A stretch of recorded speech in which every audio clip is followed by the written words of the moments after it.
Good morning सांग माने शुभ सकाळ।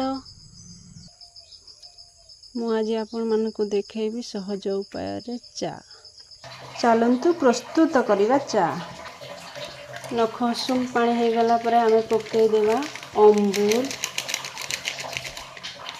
अमूल पकई सारी सब पकई देवा चा पत्ती। गैस को सिम कर देबे।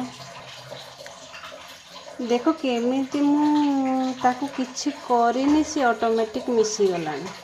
नख उषुम पानी थिले चाटा मिसी जिवो। एथिरे चामच की ग्लास किछि दरकार नै। अमूलटा ऑटोमेटिक मेल्ट हो जिवो। ताकू खाली टिके ए परिका हलै देबा। देखन केते सुंदर से फुटिलानी।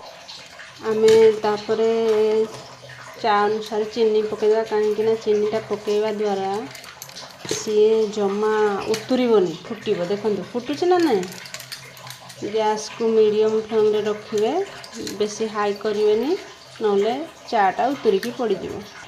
देखो केते सुंदर फुटुच। सी आकू किसी कर सी ऑटोमेटिक खाली परिका टिके ये करदे। केते सुंदर हो देखो। मेघुआ पागरे गरम गरम चा सांग माने बहुत मजा। केते सुंदर फुटुची।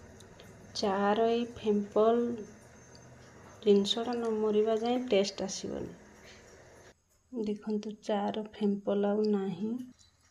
एबे रेडी हो गला हमर गरम गरम चा। जय जगन्नाथ।